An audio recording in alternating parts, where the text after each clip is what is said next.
I'm gonna be a mighty king like no king before.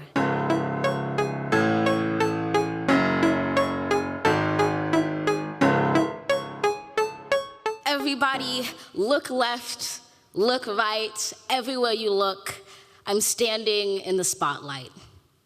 These were the words that I repeated to myself as I walked into the LA audition room where 100 other girls were trying out to be Nala on Broadway in New York. The air smelled of Hollywood and desperation. You know, it was crammed with these monster mothers and the savage children. You have no idea. These kids are like little demons. They'll step the foot out to trip you. They'll be doing pirouettes around just to show off, randomly just do a backflip because they can, whatever. And walking in, I was just really glad that I would never be like that, and that most of all, my mom would never be like one of those crazy, loco stage moms. I walked in and I remember her saying, "Amanda, don't worry about it, just have fun and try your best." And I remember, you know, being in the corner, having my name on my back, doing my dance moves, stretching, getting it on, and a mother walks by and she goes, "That's cute, but it's not amateur night."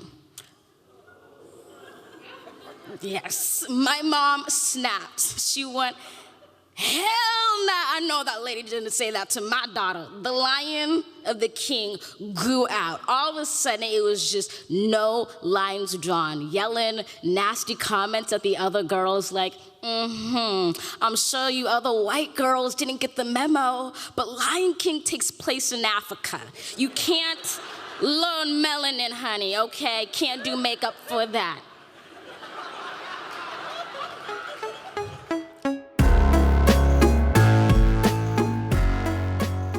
I'm in the corner trying to pretend that my mom isn't my mom, and my twin sister's there. She's there, not really for emotional support, but just to let me know how much I can fail. So she comes up to me and she's like, "Yo, Amanda, I know you're nervous to like audition, cause like you have a speech impediment and everything, and like an auditory processing disorder, and you look like the black girl version of Vessel Brand. But just have fun and be yourself." My mom said, "Move out the way. You can have fun when I have my one-way ticket to New York City." "Mom, what about being myself?" "Being yourself won't get mommy, I mean Amanda, to the Lion King. Amanda, come over here. There's something you need to learn. You need to put yourself out there. So when you see the casting director, tell him you've already menstruated. You're post-pubescent. You won't grow. You'll look 9 for forever."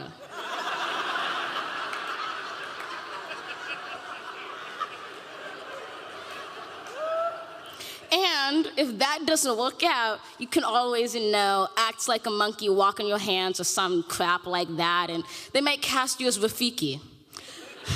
I'm trying to kind of hear what my mom says, but also stay sane. And I remember closing my eyes and just feeling I was so close to my dream. In my head, I saw myself loud and proud on a stage in front of a crowd, proving that a girl who was black and skinny and geeky and had a speech impediment could make it to Broadway. Finally, after a little bit, they call my number. I walk into the audition room, and in my head, I'm reciting the lyrics. I'm gonna be a mighty king like no king before.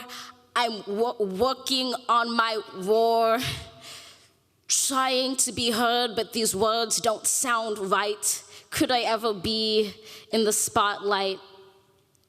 And I'm there in front of the casting director, and I remember what my mom told me, so I said, "Yo, good news. I've already had my period, so this is as high as I'm gonna get. I can stay Nala for a really long time, if you know what I mean." I cannot imitate his face. I'm not going to try it. And then I tell him, I know I just sang that little Mighty King song, but I have other stuff in me. No!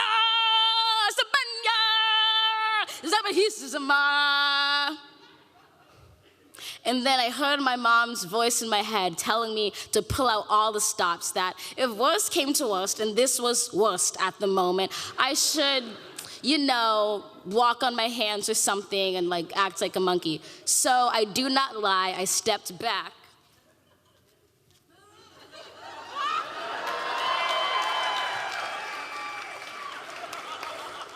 And walked on my hands out of the audition room. True. And I was waiting there with the other girls. Everyone's so tense. The monster moms are pushing people out the way so they can hear. And they start listing the names of people who get callbacks, and I'm so excited. And they haven't called my name yet. And the casting director comes out and says, "Thank you, everyone, for coming. That is all." And I remember feeling so broken by what was supposed to be my big break. And my mom came over to me and said, it's okay. You tried your best. You're always going to be Nala in my heart.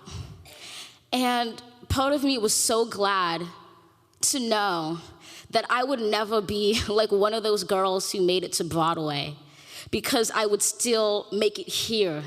I'd still make it to now, being loud and proud in front of a crowd on a stage where I know I am a mighty king, mightier than before. I might be working on my roar, but look left, look right.